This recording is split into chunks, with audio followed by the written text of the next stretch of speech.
ప్రేమగల తండ్రి పల్లెటూరున్న మా ప్రభు వందనాలు చెల్లిస్తున్నాను. ప్రభువా గత వారం అంతా కాపాడి పంపించి ఆశ్రయించకుండా నేను కూడా నీ పిల్లలందరూ నేను మాయపరుచు గుణపరుచు ప్రభువా ఆరంభం నుంచి ముగించేంత వరకు తోడనేడుగా ఉండండి, కాపాడండి, కనికరించండి, ఆశ్రయించండి. ప్రభువా వచ్చిన బిడ్డలను దీవించండి, కాపాడండి. రాని బిడ్డలు కూడా ప్రభువా మరి ఎవరు కూడా నిర్లక్ష్యం చేయకుండా తండ్రి మరి 10 గంటలకు మందిరం ఉన్నప్పుడు ప్రభువా మరి మందిరానికి 10 గంటలకు వచ్చాడు సహకరించండి, సహాయించండి. ఎవరు కూడా మార్గం మధ్యలో టైం వేస్ట్ చేయకుండా తండ్రి మరి త్వరగా వస్తాడు సహకరించండి, సాయం చేయమని అడుగుతున్నాను. బండ్ల ప్రయాణం కానీ బస్సు ప్రయాణంలో కానిడలో వారికి తోడు నీడుగా ఉండండి, సాయం చేయండి. ప్రభువా చిన్న పిల్లల్ని జ్ఞాపకం చేసుకోండి, వృద్ధాప్యంలో జ్ఞాపకం చేసుకోండి, యవనస్తులను జ్ఞాపకం చేసుకోండి. ప్రభువా పాటలు పాడేవారిని జ్ఞాపకం చేసుకోండి, వాయిద్యాలు వాయించే వారిని జ్ఞాపకం చేసుకోండి. ప్రభువా సంఘ సేవకుని జ్ఞాపకం చేసుకోండి, అభిషేకించండి, ఆశ్రయించండి. ప్రభువా ఎవరు ఏ హృదయంతో వస్తారో మరి ఏ వాక్యం అయితే వారికి సహకరిస్తుందో తండ్రి మరి అన్నను బలపరిచి సహకరించండి, సాయించండి. కాపాడిన దేవుడు, కనికరించిన దేవుడు, ప్రేమ గల తండ్రి కరెంట్ కూడా నీ ఆధీనంలో ఉంచుకోండి తండ్రి. మరి ఇక్కడ రోజు ప్రభువా ఈ బస్సులో కొద్దిగా అల్లరు ఉన్నాయి తండ్రి, అల్లరు కూడా మాకు ఎలాంటి ఇబ్బందులు రాకుండా తోడు నీడుగా ఉండి కాపాడండి, కనికరించండి. ప్రభువా చుట్టుపక్కల కూడా ఎలాంటి ఇబ్బందులు ఎప్పుడు రాకుండా తోడు నీడుగా ఉండి కాపాడండి, కనికరించండి. ప్రభువా బల విషయంలో జ్ఞాపకం చేసుకోండి. ప్రభువా ఆరాధన విషయంలో జ్ఞాపకం చేసుకోండి, అయినా సండే విషయంలో జ్ఞాపకం చేసుకోండి. ప్రేమ గల తండ్రి దయగల మా ప్రభువా మరి మా కేంద్రం ఎబ్రోన్ ప్రభువా మరి అక్కడ బిడ్డలు అనేక బిడ్డలు పంచాయతీ వెళ్తుండగా రాకపోకుండా సహకరించండి, సాయించండి. ప్రభువా పీఠరచాన్ని జ్ఞాపకం చేసుకోండి, అనుకుని జ్ఞాపకం చేసుకోండి. ప్రేమ గల తండ్రి దయగల మా ప్రభు వందనాలు స్తోత్రాలు చెల్లిస్తున్నాను. ప్రేమ గల మా ప్రభు ఎలాంటి ఇబ్బందులు రాకుండా తోడు నీడుగా ఉండి దీవించి ఆశించి ప్రభువా మరి ఎవరైతే నిర్లక్ష్యం ఉన్నారో సహకరించి సాయం చేయమని వందనాలు స్తోత్రాలు చెల్లిస్తూ వాళ్ళ వేసవిని స్తుతించి బతిమాలేడుకొని ప్రార్థిస్తున్నాం. ఆమేన్. పరిశుద్ధ దేవ మహోన్నత జీవముల తండ్రి జీవాధిపతి నీ స్తోత్రాలు చెల్లించుకుంటున్నాం. నీ ప్రియమైన కుమారుడు మా ప్రభువు మా రక్షకుడైన యేసు ప్రభువుకి అత్యుత్తముగా హెచ్చించబడిన ఘనమైన శ్రేష్టమైన మహోన్నతమైన జయకరమైన పరిశుద్ధమైన అద్వితీయమైన అన్ని నామాల కంటే హెచ్చైన ఈ నామం పేరట ఉదయ కాల సమయంలో మీ సందరూ సాగిపడి మిమ్మల్ని ఆరాధించి పూజించి కనపరుస్తున్నాం. గొప్ప దేవుడు, వాగ్దానము నిబంధనలు చేసి నెరవేర్చేటువంటి వాడు, మారని వాడు తప్పని మార్చుందని మా ప్రభుడు, సకల యుగంలో రాజైన దేవుడు, సింహాసనాసిన మా దేవునికి దొరకలకు మా రక్షణకై స్తోత్రం అని ఎలుగెత్తి ఆరాధించి పూజించి కనపరుస్తున్నాం. కాలంలో నమ్మకులదగిన సహాయకులుగా మీరు మాకు దొరికై స్తోత్రాలు. దేవుడు ఆశ్రమంలో తెలుగులు ఉన్నాడు. ఆపద కాలంలో నమ్మకందగిన సహాయకుడు కావున భూమి మార్పునందను నడి సముద్రంలో పర్వతాలు మునిగినను వాటి పోషకమును భయపరిశీలించిన పరిశుద్ధ లేఖనాలపై మీ స్తోత్రాలు చెల్లించుకుంటున్నాం.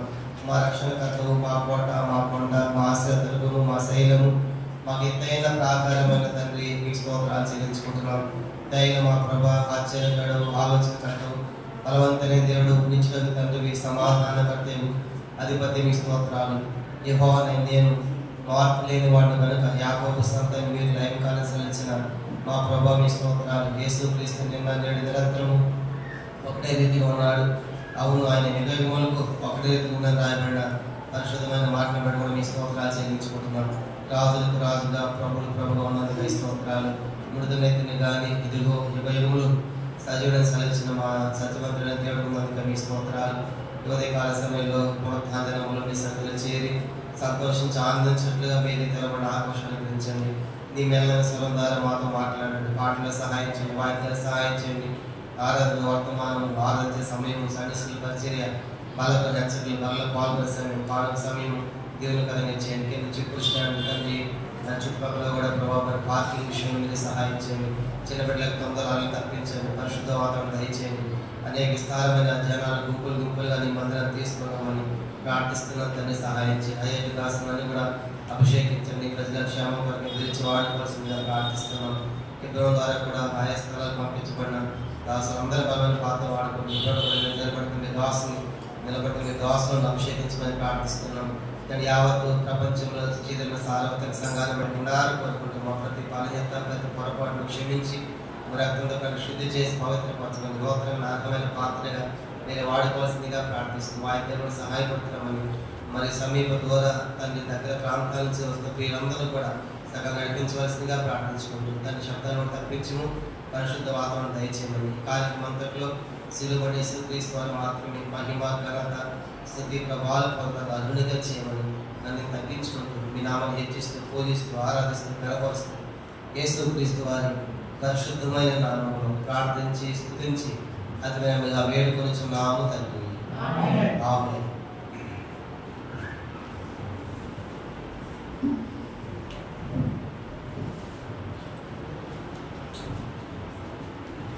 మనం కొన్ని పాటలు పాడుకుంటాము.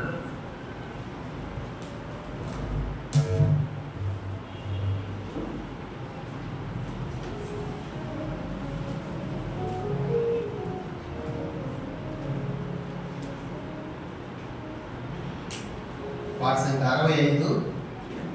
65 దేవునికి స్తోత్రము గానము చేయటే మంచిది అనే పాట మనం పాడతాము. వచ్చేసి పెద్ద పాట కాబట్టి ఒక చరణము వదిలేసి రెండో చరణం అలా పాడతాము. మొదటి చరణము మూడో చరణం అలాగా ఒక చరణం వదిలి పాడతాము. 65 దేవునికి స్తోత్రము గానము చేయటే మంచిది. దేవునికి స్తోత్రము గానము చేయుటయే మంచిది మనమందరము స్తుతి గానము చేయుటయే మంచిది.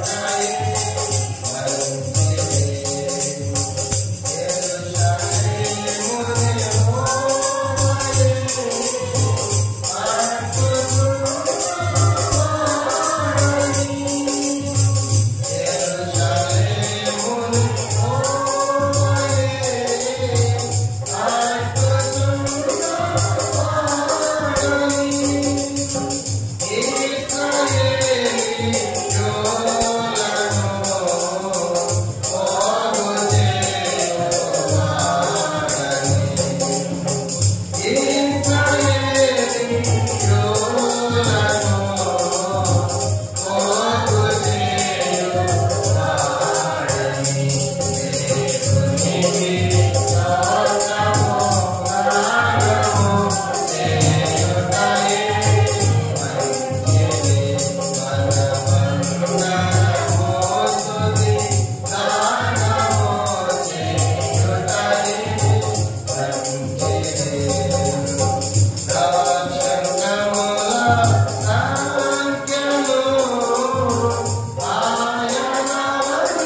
కొత్త వాటిలో 218, పాత వాటిలో 216. యేసు ప్రభువును స్తుతించుట ఎంతో ఎంతో మంచిది. 218 కొత్త వాటిలో, పాత వాటిలో 216, ఇంకా పాతవైతే 187. కొత్త వాటిలో 218, పాత వాటిలో 216, ఇంకా పాతవైతే 187. యేసు ప్రభువును స్తుతించుట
చివరిగా 251, కొత్త వాటిలో 251, పాత వాటిలో 249. పూర్ణ హృదయ స్తోత్రములు చెల్లించిన ప్రభువునికి. కొత్త వాటిలో 251, పాత వాటిలో 249, ఇంకా పాతవైతే 761.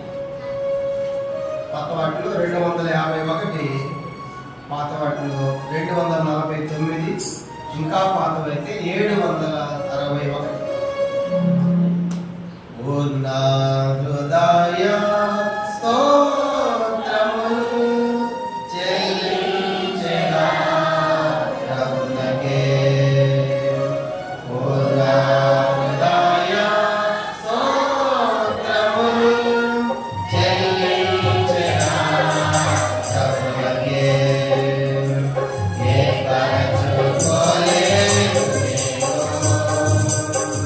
ప్రభువే నన్ను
802 వాటి పుస్తకాల నుంచి 802 కొత్త వాటిలో, పాత వాటిలో 780, ఇంకా పాతవైతే 661. లేచి వరకు వాడుకుంటాము. 802 కొత్త వాటిలో, పాత వాటిలో 780, ఇంకా పాతవైతే 660. ముందు కూడా కూర్చొని లైన్గా ఉండండి. ఆ గేమ్ ఉన్న స్థాయిలో 802 పాత వాటిలో 780, 661.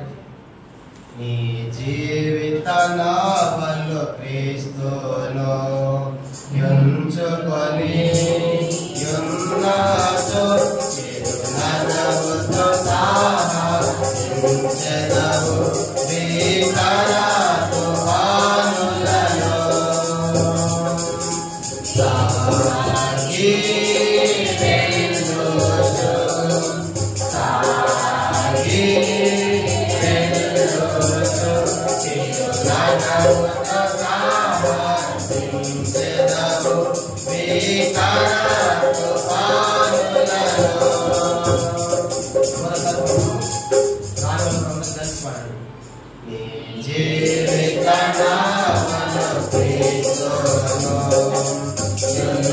సాగి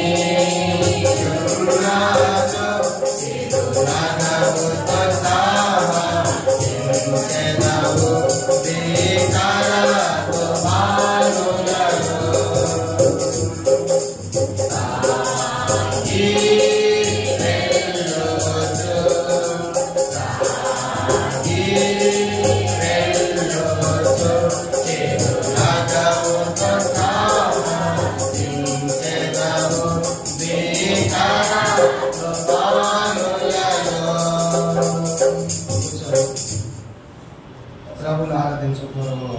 నేను వాక్యం గురించి వాక్య భాగం మనం చదువుతాము.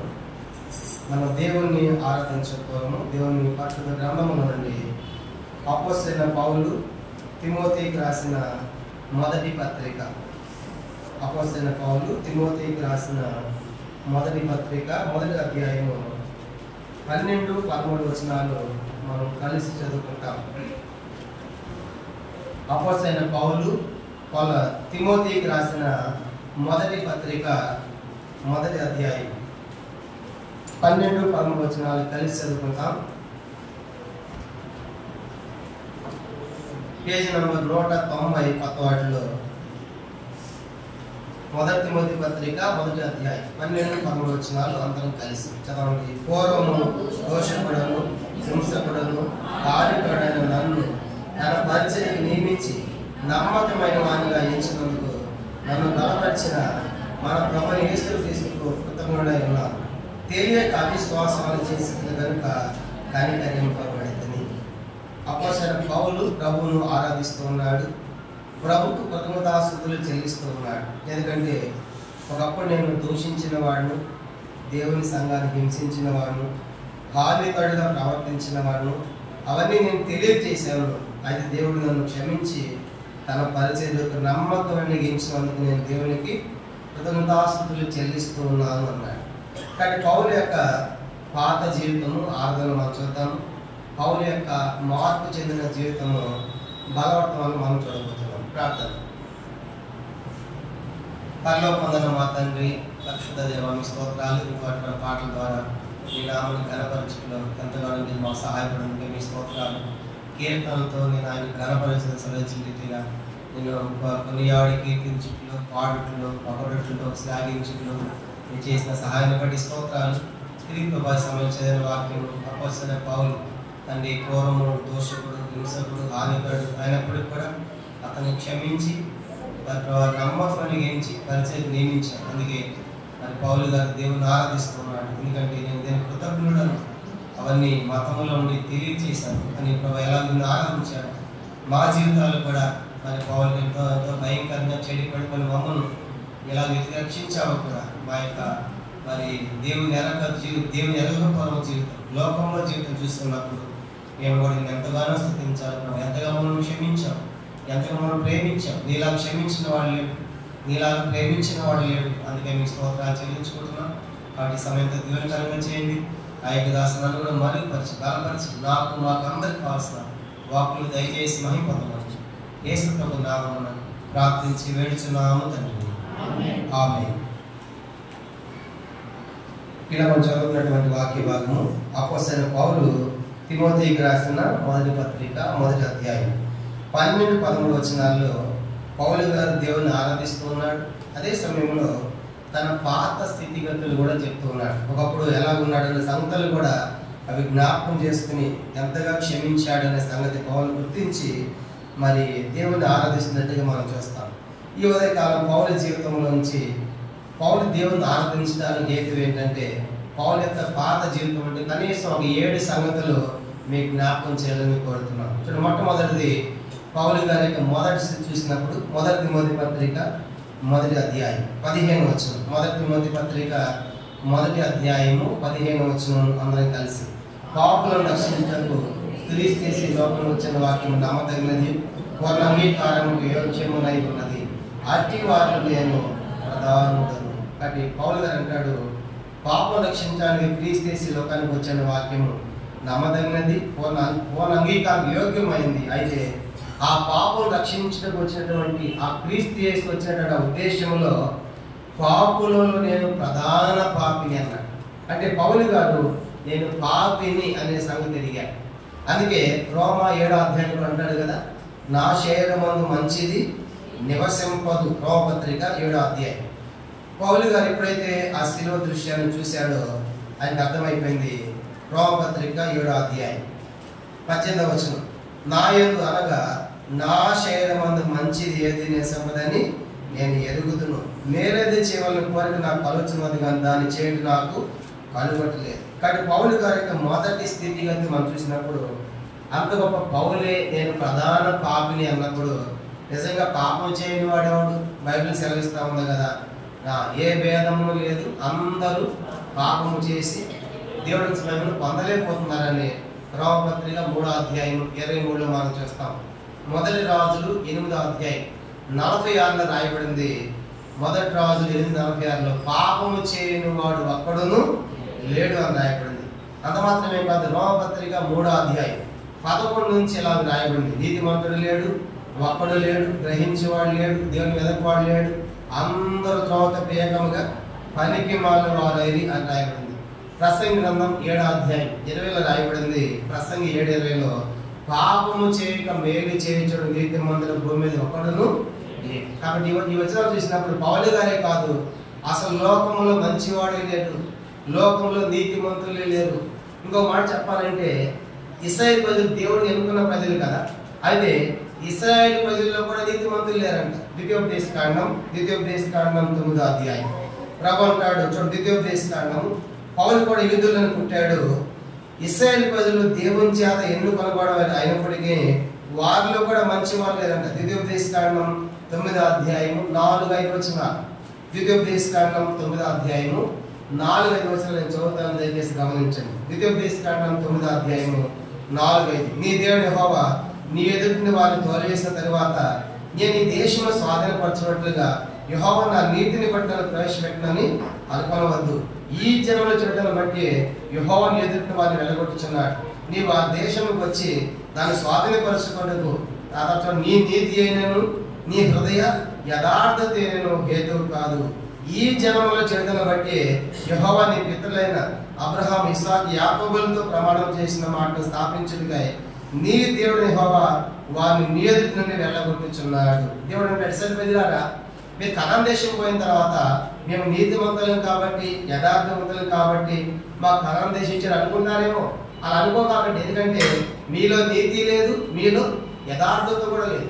మరి ఎందుకు మీకు కనాన్ దేశం ఇచ్చాను అంటే 2 సంగతులు చెప్పారు. ఒకటి, నేను అబ్రహాం, ఇస్సాకు, యాకోబులకు ఏం చేశాను, తీసుకెళ్తాను కనాన్ దేశం మాట ఇచ్చాను, వాగ్దానం చేశాను. వాగ్దానం చేసిన వాడు నమ్మదగిన వాడు కాదు, మీరు వెళ్తున్నారు నా నమ్మకత్వం. రెండవది, అక్కడ జనములు చెడ్డవారు, అందుకే వారిని నిలబెట్టి మీకు ఇవ్వాలనుకుంటున్నా అని ఇశ్రాయేలు అంటాడు. ఇశ్రాయేలు ప్రజల్లో కూడా నీతిమంతుడు లేడు, యథార్థవంతుడు. మరి నీతిమంతులు ఎవరు? యెషయా గ్రంథం 45వ అధ్యాయం. యెషయా గ్రంథం 45వ అధ్యాయము మనం గమనించామంటే 24వ వచనం. యెషయా గ్రంథం 45 అధ్యాయము 24, 25 వచనాలు చూడండి. యెషయా గ్రంథం 45 అధ్యాయం 24. యెహోవా యందే నీతి బలములున్నవని జనులు నన్ను గూర్చి చెప్పు. యెహోవా యందే నీతి ఉంది, యెహోవా యందే బలం ఉంది. కాబట్టి దేవుడు ఒక్కడే నీతిమంతుడు కనుక అదే కీర్తన 18:30లో కూడా యెహోవా యథార్థవంతుడు.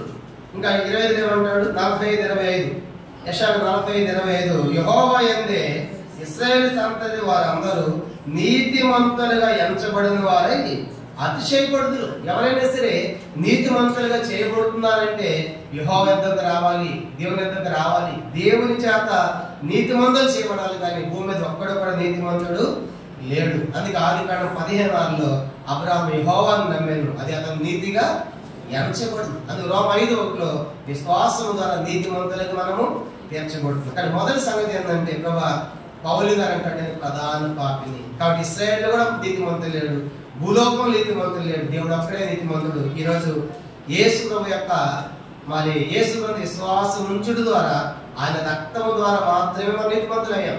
అందుకే రోమ 5:1 ఏమంటాడు? విశ్వాసము ద్వారా నీతిమంతులు. అదే రోమ 5:9 ఏమంటాడు? ఇప్పుడు ఆయన రక్తము ద్వారా నీతిమంతులం. తీతు పత్రిక 3:6 ఏమంటాడు? ఆయన కృప ద్వారా నీతిమంతులం. రోమ పత్రిక 4 అధ్యాయం 25లో రాయబడింది, ఆయన మన అపరాధుల మీద అప్పగింపబడి మనం నీతిమంతులు తీర్చబడ్డకై లేకుండా ఆయన మరణ భూస్థాపన పునరుద్ధానంగా నీతిమంతులు.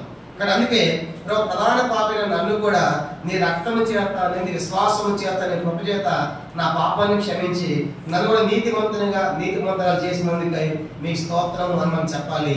ఇది మొదటి ప్రాముఖ్యమైన సంగతి. కానీ పౌలు అన్నాడు నేను ప్రధాన పాపిని. మొదటి సంగతి ఏంటంటే పౌలు గారు చెప్పింది నేను ప్రధాన పాపిని, నన్ను కనికరించాడు, నా పాపాన్ని క్షమించాడు అని నేను దేవుని కృతజ్ఞతాస్తుతులు చెల్లిస్తున్నాను.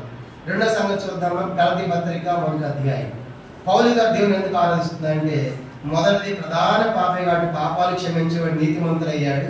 రెండో సంగతి చెప్తాడు గలతీ పత్రిక 1వ అధ్యాయం 14వ వచనం.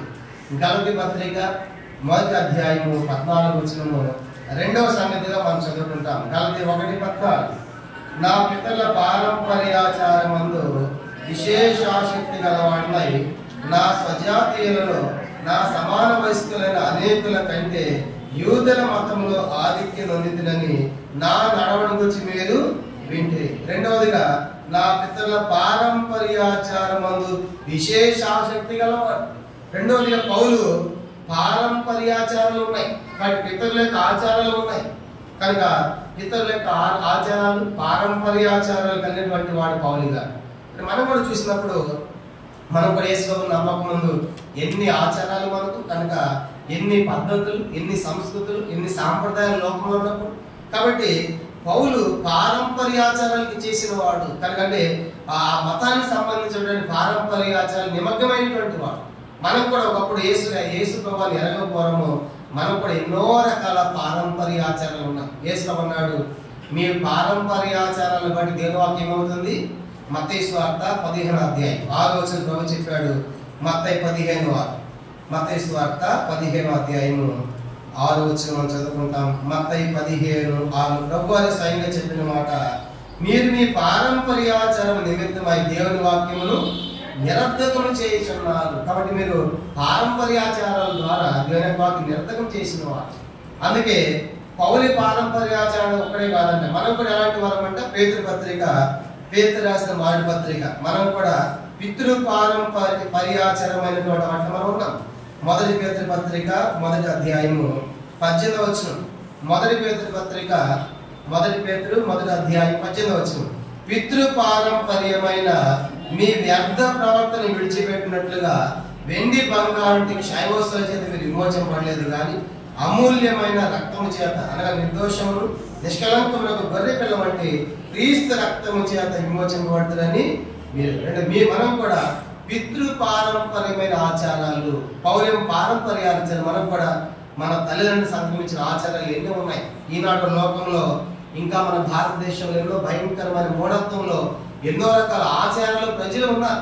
వాటిని విడిపించబడాలి. కనుక ప్రభు రక్తం అయితే మనం విడిపించబడ్డామంట. మనం విడిపించడానికి వెండి సరిపోలేదు, బంగారం సరిపోలేదు, అమూల్యమైన యేసయ్య రక్తం అవసరమైంది. అందుకే రెండవదిగా ప్రభా నేను కూడా పౌరులకు ఒకప్పుడు పితృ పారంపర్యమైన ఆచారాలు జరిగించేటువంటి వాడును. అలాంటి వాటి నుంచి నన్ను విడిపించినందుకై, నీ రక్తంతో విమోచించినందుకై నీకు స్తోత్రం అని చెప్పాలి.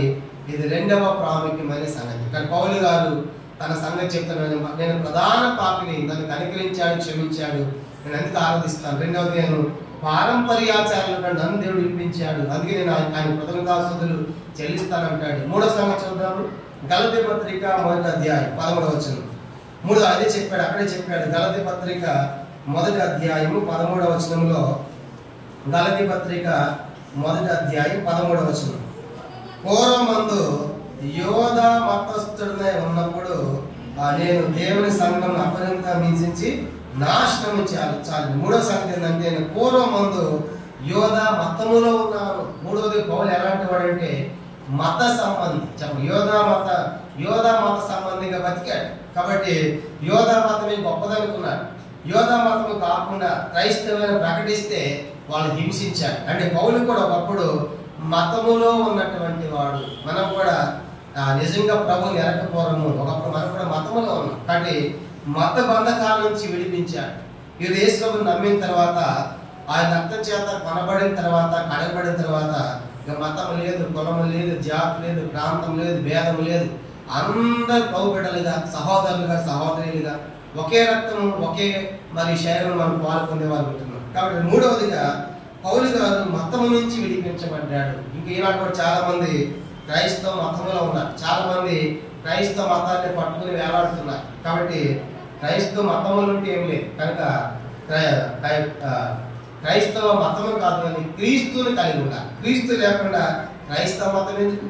కాబట్టి పౌలు కూడా ఒకప్పుడు అలాగే మతములో బతికిన వాడు. అందుకే ప్రభుని మతముల నుంచి కూడా విడిపించావు. కాబట్టి మొదటిది, ప్రధాన పాపిని క్షమించావు. రెండవదిగా, నేను పారంపర్యాచార్యం విడిపించావు. మూడవదిగా, మతములో నుంచి కూడా నన్ను విడిపించినందుకు నీ స్తోత్రము.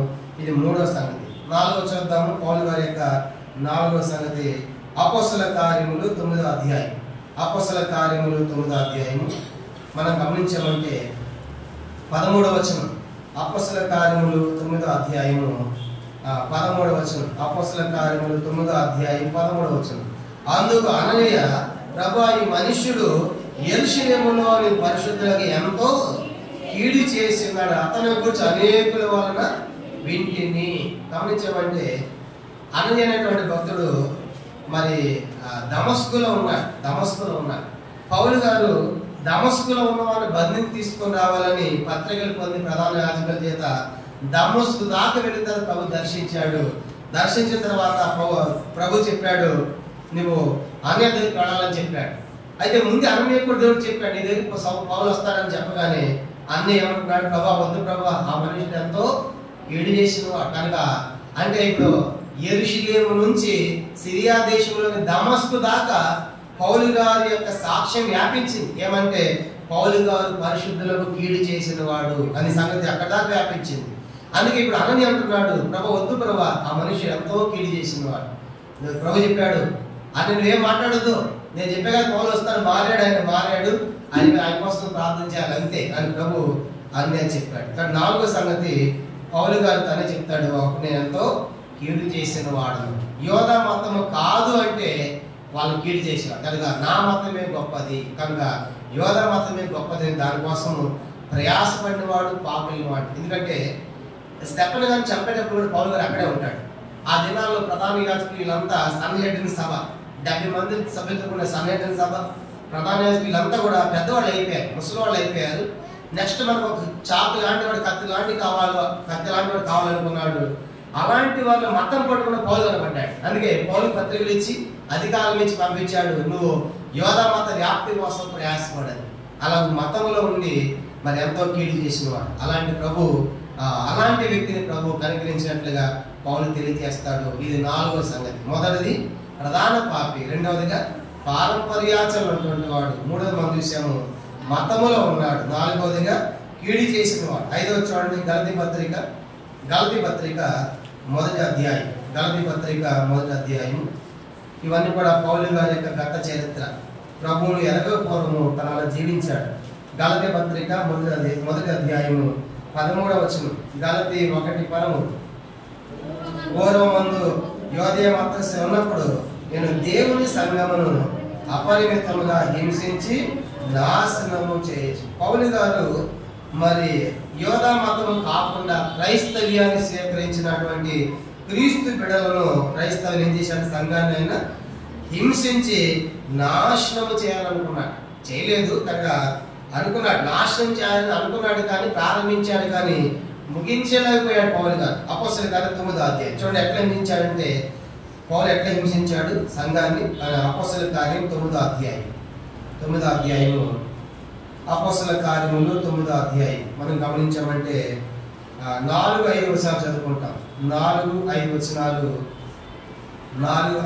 చదువుదాం. మొట్టమొదట అప్పుడు అతడు నేల మీద పడి, సౌలా సౌలా నీవేళ నన్ను హింసించుచున్నావని తనతో ఒక స్వరం పలుకుట నేను. ప్రభు నీ ఎవడమని అడుగుగా ఆయన, నేను నీవు హింసించుచున్నా యేసు. కాబట్టి ఆ దారిని ప్రభు ప్రత్యక్షమైన తర్వాత, ప్రభు నీ ఎవడమంటే నీవు హింసించుచున్నా యేసు అన్నాడు. నిజంగా వాస్తవానికి యేసు గారు పౌలు ఎప్పుడు హింసించాడు? ఎప్పుడు హింసించలే. అంటే దేవుని సంఘాన్ని, దేవుని బిడ్డలు హింసించే దేవుణ్ణి హింసించినట్లే. మిమ్మల్ని ముట్టినవాడు నాకు అనుకుంటూ ముట్టని సలిచినదిగా అదే చెప్పాడు పౌలు గారు. కనుక నా ప్రజలు హింసించేవాడు నన్ను హింసించినట్లే అన్నాడు. ఎట్లా హింసించాడు? 8వ అధ్యాయం అపోస్తలుల కార్యం 8వ అధ్యాయం మొదటి 3 వచనాలు. అపోస్తలుల కార్యం 8వ అధ్యాయం మొదటి 3 వచనాలు. ఆ కాలంలో యెరూషలేము సంఘమునకు గొప్ప హింస కలిగినందున అపోస్తలులు తప్ప అందరూ యోదయ సమరయ దేశములంతటా చెదరిపోయి భక్తిగల మనుషులు స్తెఫను సమాధి చేసి అతని గురించి బహు ప్రలాపించి, సౌలైతే ఇంటింటా వచ్చి పురుషులను స్త్రీలను ఈడ్చుకొని పోయి చెరసాలలో వేయించి సంఘమును పాడు చేయుచును. అలా హింసించగా ఇంటింటా వచ్చి పురుషులను ఈడ్చుకొని పోయాడు, చెరసాలలో వేసాలుగా సంఘమును పాడు చేయడం ప్రారంభించినవాడు. అందుకే ఇప్పుడు పోలదే అంటాడు, ప్రభా నేను ఒకప్పుడు హింసకుడను కాను మతముల నుండి చేశాను, కానీ నా మతమే గొప్పదను, దాన్ని ఇష్టం చేయాలనుకున్నాను. కాబట్టి దేవుడు ఆ హింసించే పౌలును కూడా మార్చివేశాడు. కాబట్టి 5వ సంగతి, పౌలు గారు అప్పుడు హింసకుడు అంటాడు. కనుక హింసకుడు. 6వ చదువుదాము. ఫిలిప్పీ పత్రిక 3వ అధ్యాయం. 6వ సంగతి ఫిలిప్పీలు రాసిన పత్రిక 3వ అధ్యాయం. ఇంకా పౌలు ఎట్లా బతికాడంటే, ఫిలిప్పీలు రాసిన పత్రిక 3వ అధ్యాయము 3వ వచనం. ఫిలిప్పీ 3:3 చదువుకుంటాం. ఫిలిప్పీ 3:3 ఎందుకనగా శైలమును ఆస్పదము చేసుకొనక దేవుని యొక్క ఆత్మలు ఆరాధించు క్రీస్తు యేసునందున ఆశ్చర్యపడిన మనమే సున్నతి ఆచరించు వారము. ఆ కింద ఇంకా ఆ పౌలు అలా చెప్పి కింద ఏమంటాడు తన గురించి? 4వ వచనం. కావాలి అంటే నేను శరీరంను ఆశ్రమం చేసుకోవచ్చు, మరి ఎవడైనా శరీరం ఆశ్రమం చేసుకొని దర్శనలా నేను మరి ఎక్కువగా చేసుకోవచ్చును. 8వ దినమున సున్నతి పొందితిని, ఇశ్రాయేలు వంశపు వాడనై బెన్యామీను గోత్రంలో పుట్టి హెబ్రీల సంతానమై హెబ్రీయుడనై ధర్మశాస్త్ర విషయమై పరిశీలనై ఆసక్తి విషయమని సంఘమును హింసించుచు ధర్మశాస్త్రం వల్ని నీతి విషయము అనింద్యుడనై ఉంటిని. ఇవన్నీ కూడా పౌలు గారు మతములో ఉన్న తన ఆధిక్యతలు చెప్తా ఉన్నాడు. నేను మతంలో ఉన్నప్పుడు ఎలాంటి వాడును, కానీ నేను సామాన్యుడిని కాదు. ఒక మాట చెప్పాలి, ఎవరిని కూడా పౌలు స్వనీతితో బతికిన వాడు. పౌలు యోధా మతంలో స్వనీతి, కానీ నా అంత నీతిమంతుడు లేడు. కనుక నేను ఏమనుకున్నా, కానీ నేను యోధా మతంలో పుట్టాను, బెన్యామీను గోత్రంలో పెరిగాను, కానీ ఇబ్రాయిం సంతానంగా పుట్టాను, కనుక మరి ధర్మశాస్త్రంలో అనిందడిగా బతికాను. ఇవన్నీ కూడా పౌలు యొక్క స్వనీతి కార్యం మనకు కనబడతాయి. కాబట్టి ఒకప్పుడు ప్రభుని ఎరకపోవడం పౌలు గారు స్వనీతితో బతికాడు. యేసుని ఎరిగిన తర్వాత ఏమన్నాడు? ఆయన రక్తము ద్వారా తప్ప నీతిమంతులు అప్పుడే చేయబడలేదు. అంటే ఆ రోజుగా మనకి జ్ఞాపకం చేస్తారు పౌలు, ఒకప్పుడు నేను స్వనీతితో బతికిన వాడు. కనుక అందుకే ఈ రోజు కూడా ఇశ్రాయేలు ప్రజలు ఎలా ఉన్నారంటే స్వనీతితో ఉన్నారు. వారి దేవుని గురించిన జ్ఞానం ఉంది, కానీ వారి యొక్క ఆసక్తి జ్ఞానానుసారమైనది కాదు అంటాడు పౌలు. రోమపత్రిక 10వ అధ్యాయం. రోమ 10 పౌలు కూడా అలాగే బతికాడు. రోమపత్రిక 10వ అధ్యాయం. ఎందుకంటే పౌలు కూడా యూదులే కదా, దేవుని గురించి ఆసక్తి ఉంది, కానీ అది జ్ఞానానుసారం కాకుండా బతికాడు. రోమపత్రిక 10వ అధ్యాయం మొదటి 3 వచనాలు. సహోదరులారా, ఇశ్రాయేలు రక్షణ పొందవాలని నా హృదయాభిలాషి, వారి విషయమై నేను దేవునికి చే ప్రార్థనలై ఉన్నాయి. వారి దేవుని యందు ఆసక్తి గలవారని వారి గురించి సాక్ష్యం ఇచ్చి ఉన్నారు. మరియు వారి ఆసక్తి జ్ఞానానుసారమైనది కాదు. 3 చదవండి.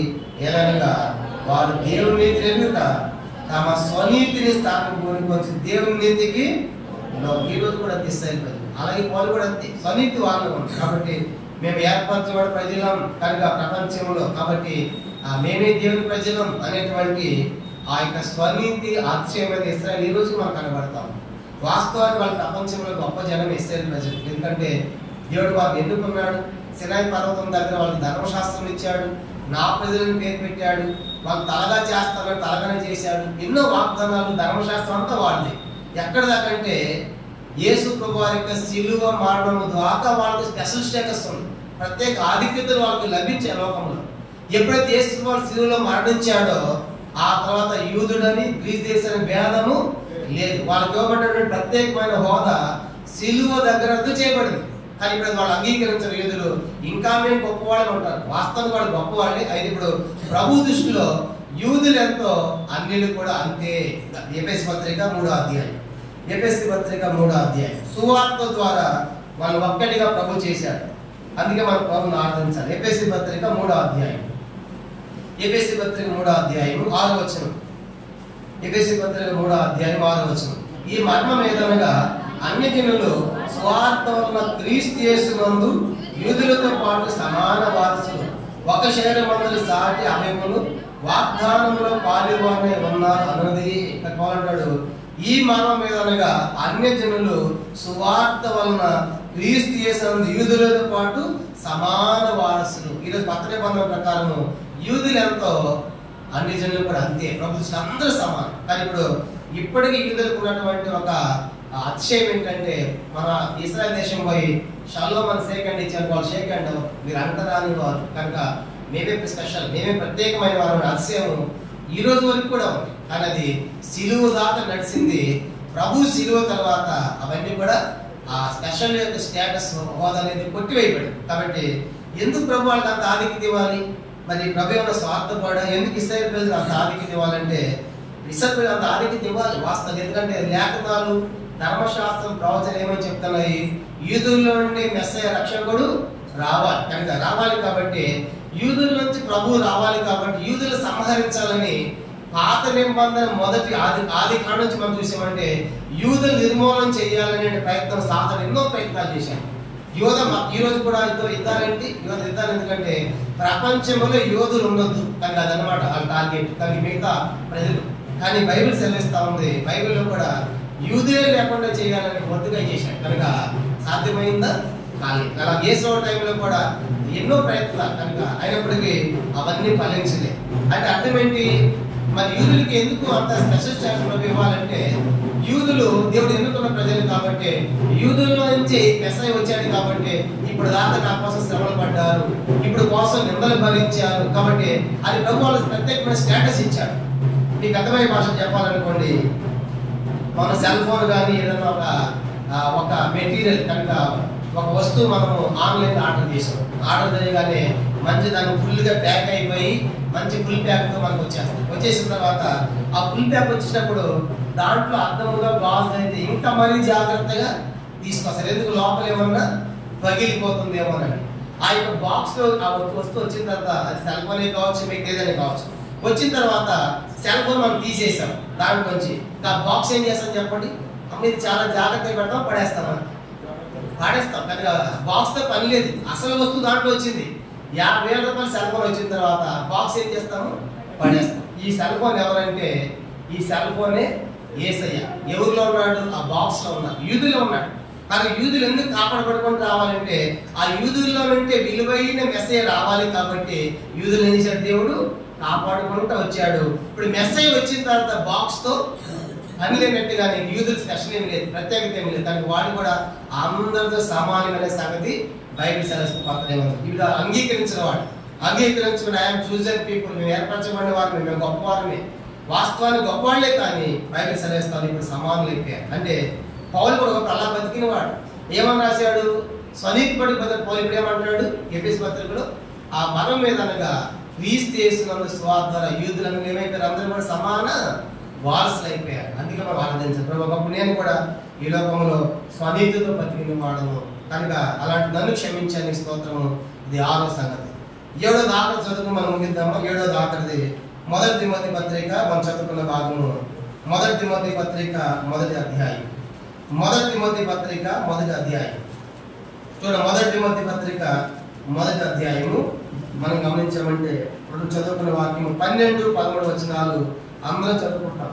మొదటి తిమోతి పత్రిక మొదటి అధ్యాయము 12-13. పూర్వము దోషకుడను హింసకుడను హానికడైన నన్ను తన పరిచయం నియమించి నమ్మకమైన వారికి ఎంచినప్పుడు నన్ను బలపరిచిన మన ప్రభువుని క్రీస్తు యేసుక్రీస్తులో ఉన్నాను. తెలియక అవిశ్వాసం చేసింది కనుక కనికరింపబడుతుంది.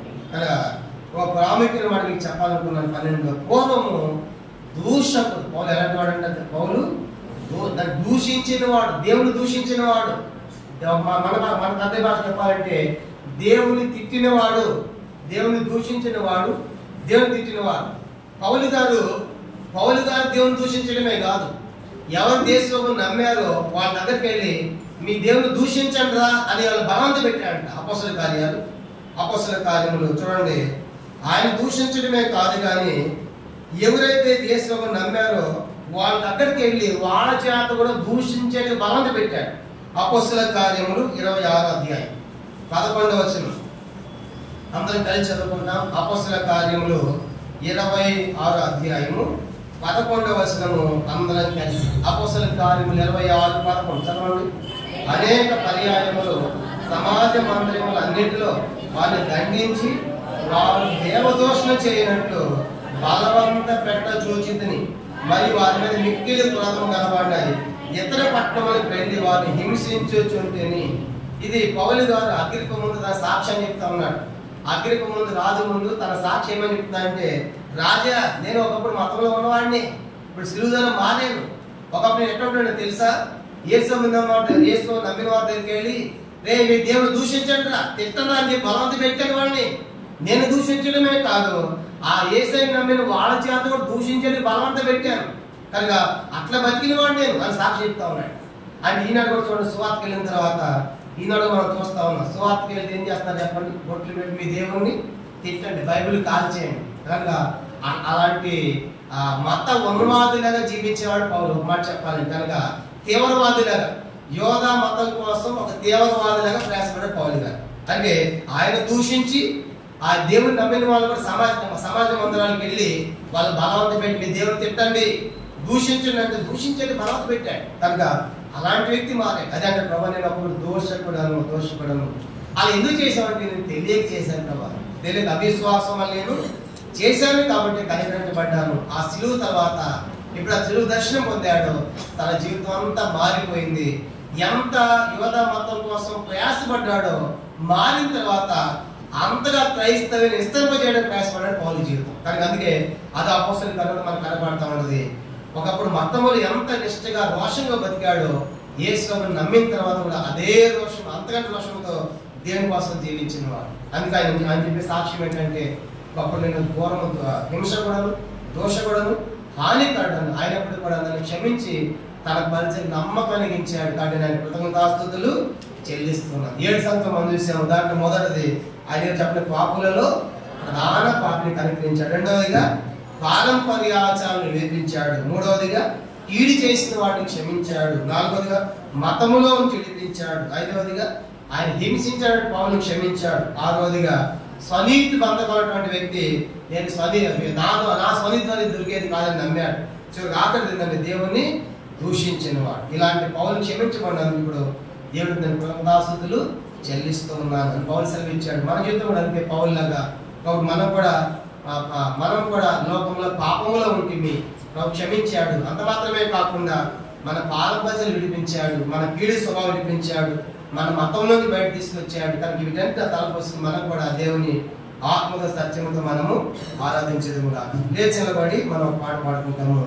ఆ సమయంలో సండే స్కూల్ పిల్లలు చివచనం పాడేటప్పుడు సండే స్కూల్ పిల్లలు వారి క్లాస్కి వెళ్తారు. మనమంతా లేచి నిలబడి పాట సంఖ్య 230, కొత్త వాటిలో 230, పాత వాటిలో 228 ఎంత జాలి యేసువా అనే పాట మనం పాడతాము. ఈ పాట పాడుతున్నప్పుడు చివచనం పాడేటప్పుడు సండే స్కూల్ పిల్లలు వారి క్లాస్కి వెళ్తారు.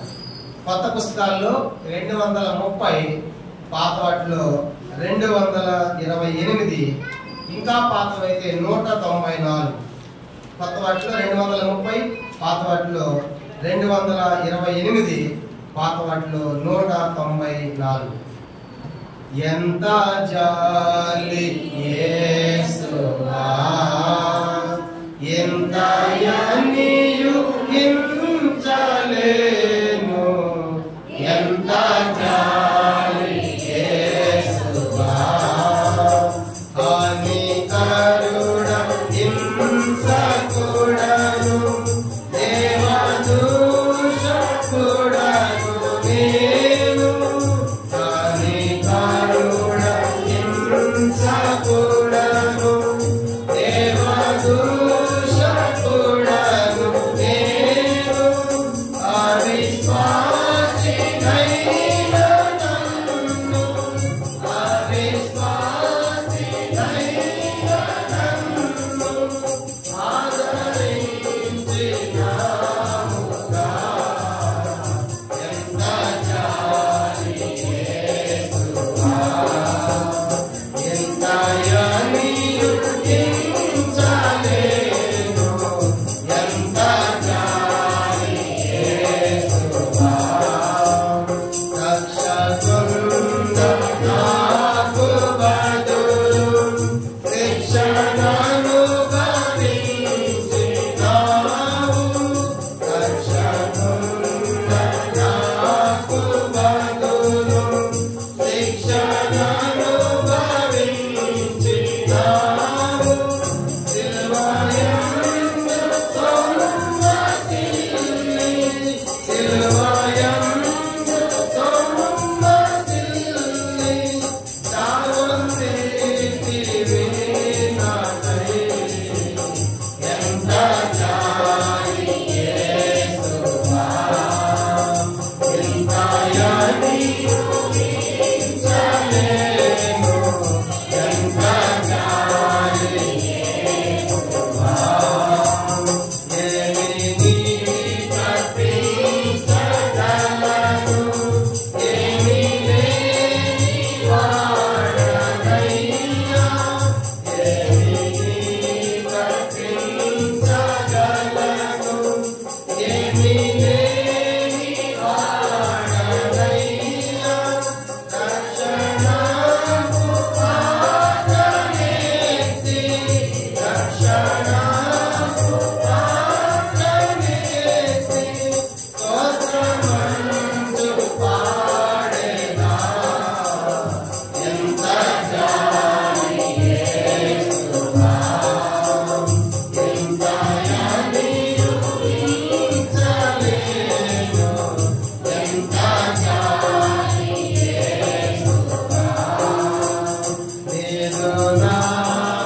సహోదరులు ఆరాధించండి. గత ఒక సహోదరుడు అలాగే మార్చి ఆరాధిద్దాం. గత క్లుప్తంగా ఉండండి, స్పష్టంగా చేయండి. గత వారు ఎవరు చేయలేదు అలాంటి వారు మొట్టమొదటి అవకాశం తీసుకోండి. గత వారు ఎవరు చేయలేదు, మొట్టమొదటి సేవకులు అయిన తర్వాత లాస్ట్ వీక్ గత వారు ఎవరు చేయలేదు అలాంటి వారు తీసుకోండి. ఇద్దరు సహోదరులు చేసిన తర్వాత ఒక సహోదరుడు అలాగా మార్చి క్లుప్తంగా స్పష్టంగా దగ్గరగా మన ప్రభుని ఆరాధిస్తాం. మొదలుపెట్టు.